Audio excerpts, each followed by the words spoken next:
Janasena politics plenary చూశారు మీరు. ప్లీనరీలో చాలా అన్నదమ్ములు ఇద్దరు కూడా చాలా బలంగా మాట్లాడారు. మాకు ఆ కర్మ ఏంటి అని నాగబాబు గారు.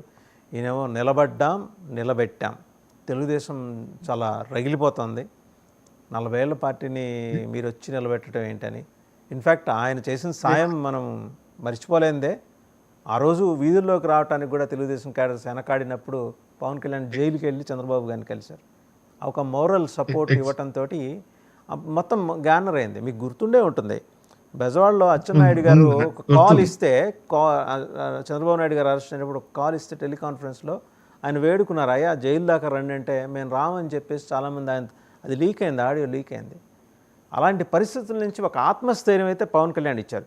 ఆయన్ని గెలిపించారనే మాట నేను అన్న, కానీ తెలుగుదేశం పర్లేదు వీధుల్లోకి వచ్చి పోరాడితే మీ వెనకాల నేను ఉన్నాననే ఆత్మస్థైర్యం, ఎందుకో కొంత ఆత్మస్థైర్యం ఆ రోజుల్లో తగ్గింది తెలుగుదేశానికి.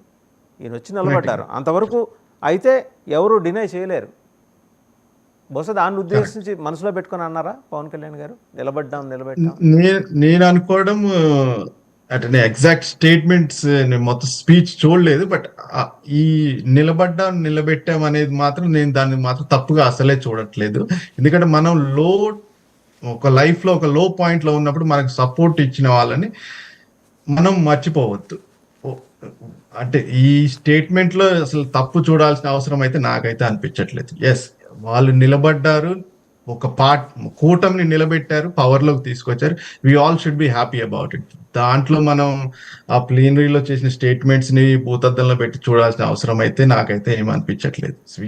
వాళ్ళ ప్లీనరీ అది, there will be some statements కొన్ని జరగవచ్చు, దాన్ని మనం వేరే యాంగిల్లో చూడాల్సిన అవసరం లేదు. ఇట్స్ కూటమి ప్రభుత్వం కాబట్టి.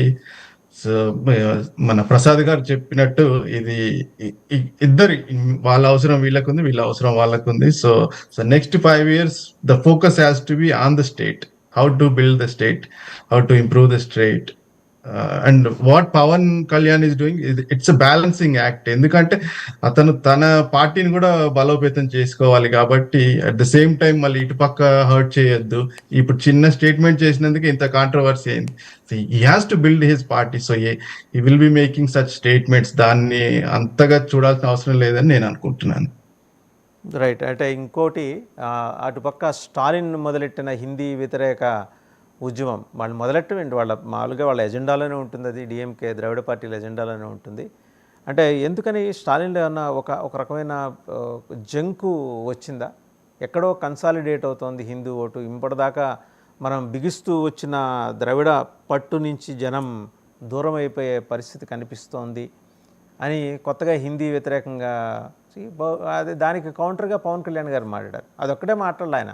బహుభాషా విధానం గురించి మాట్లాడుతూ మళ్ళీ గోద్రా అల్లర్ల గురించి మాట్లాడుతున్నారు. రైలు తగలబడినప్పుడు కరసేవకుల ప్రాణాలు పోయినాయి కదా, దాని గురించి ఎందుకు మాట్లాడట్లేదు? బంగ్లాదేశ్ హిందువుల పరిస్థితి గురించి ఎందుకు మాట్లాడట్లేదు?